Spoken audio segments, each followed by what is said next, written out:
I think every golfer can relate to standing over the ball in absolute terror, having no clue where the ball is going to go. One of the places I get that feeling is my favorite course on earth, Spyglass Hill at Pebble Beach. So let's walk through what it takes to conquer our golf fears at Spyglass, shot by shot. This is my favorite golf course in the world. This is Spyglass Hill on the Monterey Peninsula. I think it's the toughest golf course I've ever played, and it's spectacular. Let's play golf. The course is renowned for being a shot maker's course, demanding incredible precision off the tee. And thankfully I started the day by threading this one into the fairway. That's perfect. Would love to hit the ball like that all day. But the rough today was absolutely brutal.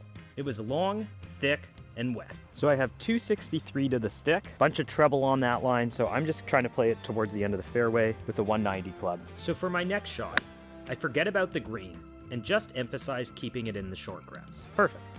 Next, a feely little wedge into this pin that I'm lucky enough to pull off. That'll work. And thankfully, the moisture in the grass also kept the greens at Spyglass running as slow as I've ever seen them. So these putts are a bit less treacherous than normal. So this is steeply downhill. It's falling this way.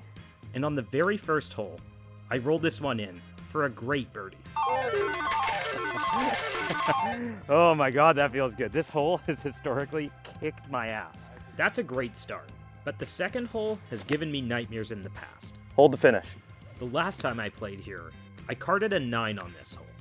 So today, the goal is to simplify things. So the pin is around the corner on the right here. It's only 300 on the card, but it's massively uphill. Huge premium for keeping it in the fairway, and you want to hit it about 200 to the center left side of this fairway. Another well-executed tee shot here on 2. That's perfect, yeah. And the key for me throughout the day will be to think methodically through every shot. Okay, so I have 116. Rangefinder says it's playing 6 up 122. Uphill lie. Short's really bad. I'm sitting here with a 9 iron, which is a 130 club, contemplating taking even more, but I think a solid 130 club is the shot here. I can't get discouraged by bad swings or poor outcomes, like here on 2. Yeah, that was tugged a little left. I wanted to miss left because there was a bunker short. Okay, so this is one of the more beautiful backdrops I've ever had for a golf shot. It's also a very hard golf shot. So it needs to land short of the green to have any chance of holding the green. The ball's sitting down. All shots out of the rough today will be demanding, and I'll have to stay in good spirits, regardless of how they come out. Pretty happy with that. I leave myself about 15 feet for par here. Never turned, had that moving. And I'll settle for bogey. To our left we catch a glimpse of Cypress Point, which frequently tops lists as the world's best, but I'm fine settling for views like this. And the marshal recommended playing this shot the full number despite the elevation change. And indeed the number is bang on, but we missed target a bit left, leaving another chip out of the thick rough. These were just so hard to gauge, and I'm thrilled to get this one close and clean it up for par. This hole is all about positioning off the tee. It has one of the most famous greens in the world, and you really want to approach it from a good angle. So I'm aiming at the gray box with a 3-wood that won't get all the way to the box. But if I can actually hit that line or even right of it, I'll have a good angle in. This is another hole that gave me fits the last time I played it. And today I'm trying to ensure that I leave myself an unobstructed angle in with a wedge. Mission accomplished, but on the approach, I let some nerves creep in after missing left with a 9 iron on 2. And the result is predictable. So I've been hooking them lately, so that was the afraid of hooking it swing. Oh, and it came out quite a bit short. You know what, I'm happy. I really didn't want to be left. That's okay. So this green is about 4 paces across and about 80 yards deep. I want to show the camera how many paces across this green is. 1, 2, 3, 4, 5. The first bounce can't be on the green. Another well-executed plan that I committed to. And this one's almost bang on. Oh! I'd love to make this now. This is going left. It's a 5-foot slider left for par, and I'm lucky to get it to go. And at this point of the round, I'm feeling good, physically and mentally. And that's a huge departure from where I was just a few short years ago. In one of my first videos on the channel, I documented my journey from sickness to health and developing a passion for golf. I was facing a life-threatening illness, and the physical battle I was having for my life took a toll on my mental health as well. And it was back then, in 2015, that I began using BetterHelp and speaking with a therapist. And that's why, since my channel's inception, I've preached that approaching the game with the right mindset is equally as important as any swing change you'll ever make. So let's take a minute to discuss mental health in earnest. I know a lot of us use golf as part of our mental health regimen, and I sincerely believe that so many of us would benefit from speaking with a therapist, not just to approach the game of golf more level-headedly, but also to better tackle our day-to-day lives. I know from personal experience that finding the right therapist can be tough, and that's why I started using BetterHelp. After answering a few questions online, I was quickly matched with a therapist. And compared to the nightmare of finding a therapist in my geographic region or in my insurer's network, it was so nice to do everything seamlessly online. I was even able to change therapists at no charge until I found someone I was most comfortable with. So whether you're facing a clinical mental health issue like depression or anxiety, or if you just want better tools for your mental health, consider connecting with a therapist using BetterHelp. Click the link in the description or visit betterhelp.com/notascratchgolfer to get started today. Not only will you be supporting the channel, but you'll also get 10% off your first month with BetterHelp. And thanks again to BetterHelp for sponsoring today's video. On to the last hole at Spyglass with views of the water, and it's a beauty. We have 136, but I'm going to hit all of a 155 club. We're into a club of wind. There's green behind the flag, and short looks really bad. So commit Adam to hitting the 155 club. Commitment was there, but execution wasn't. Oh, I didn't hit that well at all. Chunky. Okay. And on to the next one. All right. You won't be able to see me in this bunker, but I'm in a bunker. And I've seen this green do funky things in the past. Little hard, great shape, good putt. So here, I'm just trying to get this ball to the top of a ridge. That was exactly the shot I was trying to hit. I just thought get it up there and it'll trickle down. But instead I'm left with this 20-foot downhiller that breaks a full 5 feet. And the time on the practice green this morning pays off. That was a good putt. And I'll tap this one in for bogey. This is a very long 400-yard hole because it's uphill the whole way. I'm looking at the left bunker, hair right of that. This begins a tough stretch of holes at Spyglass. And despite talking to my ball here... Oh no, that's in the bunker. Get down. Be short of the bunker. No, middle of the bunker. As always, the goal is just to harness an alert attitude of indifference and go on to the next one. Trying something a little adventurous here. It's 160, playing 170. This is actually a 190 club, but I think I need it. I should be able to get over the slip. And this isn't where we wanted it. Oh, I hooked it. That's a shame. Okay. But now I get to lean into my favorite part of the game, cultivated from years at my local pitch and putt course. I think that's good. I'm thrilled to have an 8-footer for par after hacking my way up this hole, and staying positive, knowing that bogey is a good score on many holes on this course. Thought I hit a good putt there. Okay, the first beautiful inland holes. Par 5s are usually my best scoring holes, but I tried to cut off too much of the corner on the tee shot, and now I'll have to swallow my ego by obeying the most important rule of course management. Never try a stupid shot after a bad shot. Yeah, I just got to go out sideways and just make solid contact at him. With this stance, I'm forced to take an armsy swing on this one, and I get it back in play. Yeah, all I had. We have 191 front flag, so I'm going to hit a 200 club. There's water short left, so we're just going to miss right. And as always, we'll play away from the trouble on the approach. I kind of dove out of the sky. That's okay. Decisions. We going bump and run? Yes, we are. And even with the greens running relatively slow by Spyglass standards, oh, that was a little aggressive. this one goes for quite a ride. It's my worst shot of the day so far. That was a lot aggressive. That was terrible. But securing a 2-putt on this hole would allow me to escape with just a bogey. And we proceed to do just that. Great lag. Thanks. Onto a hole that many call the longest 350-yarder you'll ever play. And while the theme of the day is overcoming nerves, I always try to tell myself that bad stretches of golf are inevitable. I'll let out an expletive and assess my next lie, which isn't the best. Extremely wet rough. Just trying to get an 8-iron out of here. Big score incoming. That's a shank. We'll just get this one back in play now. And I mentioned how penal the rough is today. I could hardly see my ball on this one, and I'm actually pretty pleased to get this one the right number. Okay. The bogey putt is right on line. In the jaws. In the jaws. But we'll have to card a frustrating double heading into 9. Okay, time for a good drive. Once again, the goal is to completely wipe the slate clean before the next swing. My dad likes to say that I'm not good enough to get angry, something I always try to remember. Not altogether a bad swing here, Nope. You need a bit better on this hole. but another tough shot upcoming. This is 183 in, playing 195, all carry. I'm on an uphill lie, so I'm hitting a 200 club, and I think I got to hit all of it.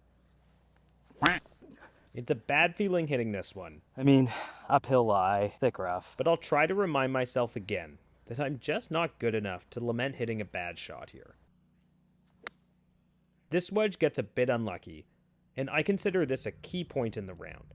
Like I said, bogey is a good score for me on a lot of holes here, and rather than beat myself up for this tough stretch, I'm able to pull off a great one here and limit the damage to just a 5.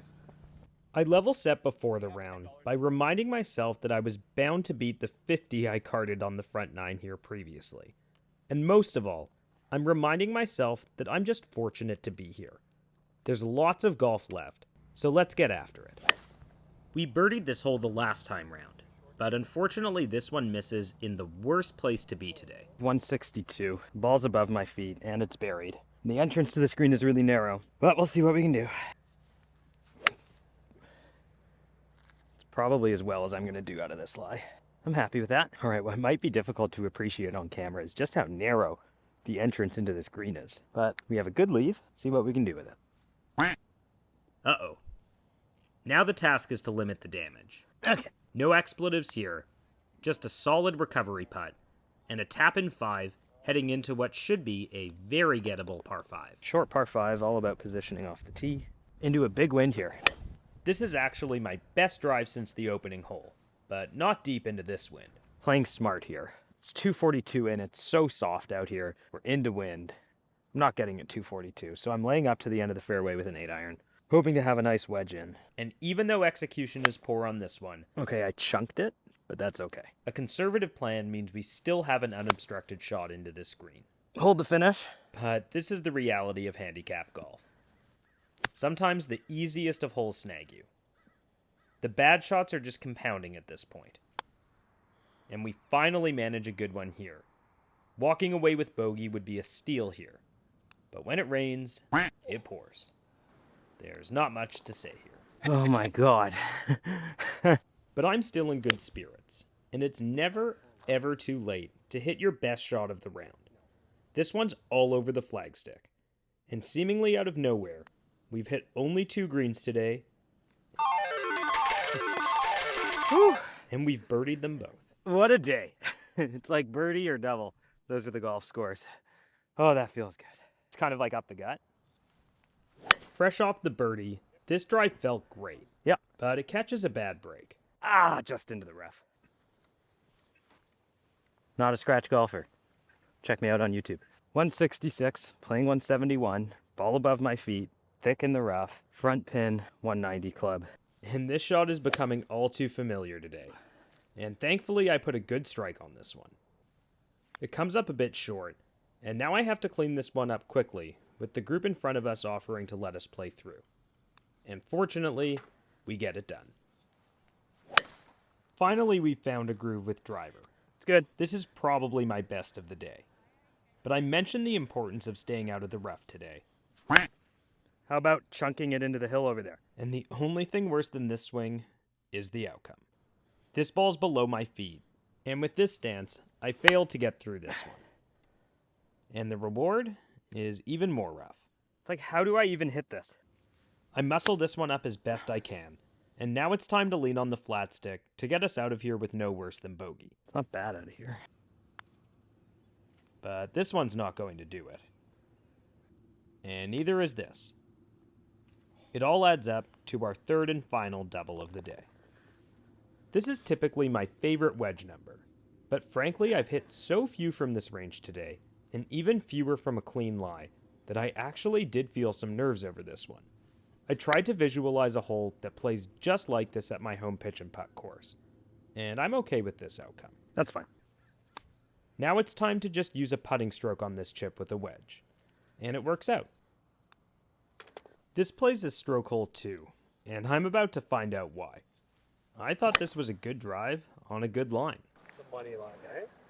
Yeah, that should be the driver pitch there and rolled out 3 feet. So we have 214 in, and I'm going to be hitting a 3-wood because the ball's not going far. And man, this is probably a good time to point out just how many poor golf shots you can hit while still managing to play off a single digit. This one's terrible. And after fighting the rough all day, the pine straw is actually something of a reprieve. Even if this one comes up short. This is not an easy putt. And while the flat stick failed us on the last hole, this is a good lag up the hill here.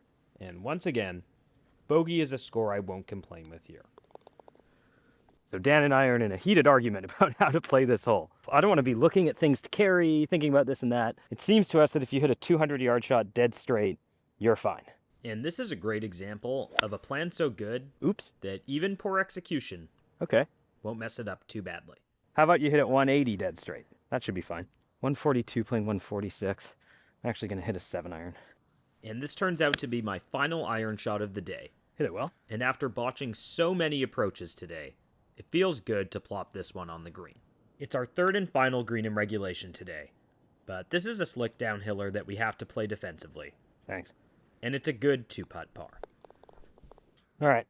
Last swing of the trip. I'm going to swing it as hard as I can. On one hand, it feels like a lot of breaks went against me today. Little fadey. Like this spinny fade that gets robbed of rollout. So it was a Healy cut, and it carried 200 yards, and then came back. You said my number is 178? Yeah, because it looks like you don't want to miss short. So I'm not even going to really let up too much on this 190 club. But on the other hand, 11 over thus far in these conditions is my best score on this course to date. And I'm happy that I've managed to stay committed over every shot today. Oh, Go. no, I flared it. It's going to be in that bunker. Yeah, it's a shame. Hit it well. A good effort out of the bunker here, and one final test with the flat stick to end the day. The crazy thing that you can't see on video is that this putt is breaking good 2 cups or more. It's not quite meant to be, and we'll knock it in for bogey. The driver kept us in it today. It was mostly my inability to hit greens, particularly from the rough, that made today a bit of a slog. But in any case, I feel like I finally got over some mental blocks I've experienced on this course in the past. 3 doubles is still one to improve on, but carding an 84 at Spyglass is just fine by me.